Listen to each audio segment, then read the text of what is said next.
और खबर मैनपुरी से है, जहां बिछुआ थाना क्षेत्र के विरायमपुर गांव में बारिश की वजह से एक बड़ा हादसा हो गया। आपको जानकारी दे दें, वहीं हादसे में 2 मंजिला मकान जो है वो भरभरा कर गिर गया, जिसमें दबकर 3 महिलाओं की दर्दनाक मौत हो गई। आपको बता दें कि कड़ी मशक्कत के बाद महिलाओं के शवों को बाहर निकाला गया। वहीं सूचना के बाद पुलिस भी मौके पर पहुंची और ग्रामीणों की मदद से पुलिस ने करीब 1 घंटे की कड़ी मशक्कत के बाद मलबा हटाकर तीनों महिलाओं के शवों को बाहर निकाला और पोस्टमार्टम के लिए भेज दिया गया।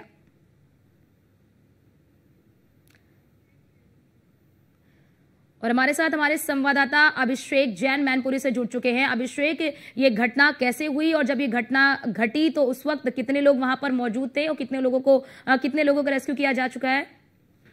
बिल्कुल, मैं आपको बता दूं, ये जो पूरा मामला है वो बिछवा थाना क्षेत्र के ग्राम विरायमपुर का ये हादसा है, जहां पर बताया जा रहा है कि सुबह जो रिटायर्ड फौजी कौशलेंद्र यादव, उनका ये घर है, वो सुबह लगभग मवेशियों को बांधने के लिए अपने घर से बाहर निकले थे। तो वहीं बच्चों को भी घर में रहने वाली महिलाओं ने उनको तैयार करके स्कूल भेज दिया था। और इसी दौरान की जब महिलाएं घर में काम कर रही थी कि तभी बताया जा रहा है कि तेज बारिश के चलते जो पिलर था मकान का वो काफी ज्यादा कमजोर हो चुका था, जिसके चलते ये पूरा जो मकान था, 2 मंजिला मकान, वो अचानक भरभरा कर गिर पड़ा और एक तेज धमाके के साथ आवाज हुई। जैसे ही लोगों को जानकारी हुई तो मौके पर ग्रामीणों की भीड़ पहुंच गई और लोगों ने जब जानकारी जुटाई और राहत कार्य शुरू किया, तो जब तक पुलिस भी मौके पर पहुंची, ग्रामीणों की मदद से जब मलबे को बाहर निकाला गया तो उसमें जब तक महिलाओं को बचाया जा सकता था, लेकिन उनकी मौत हो चुकी थी उस समय।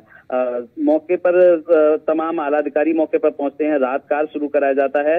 और वहीं बताया जा रहा है कि ये जो हादसा हुआ है वो मकान का जो पिलर था वो काफी ज्यादा कमजोर था, जिसके चलते ये हादसा हुआ है।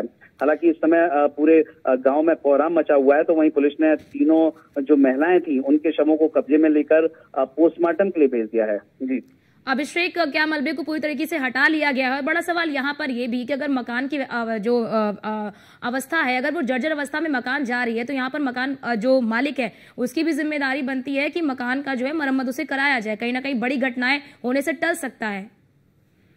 नहीं, बिल्कुल, देखिए, जैसे ही जिस तरीके से जानकारी अधिकारियों को लगती है, अधिकारी मौके पर पहुंचते हैं और राहत कार्य वहां पर शुरू कराया जाता है। और राहत कार्य शुरू कराने के बाद जिस तरीके से जो कयास लगाए जा रहे थे कि महिलाओं को बचा लिया जाएगा, लेकिन जब तक उनको निकाला गया तब तक उनकी मौत हो चुकी थी।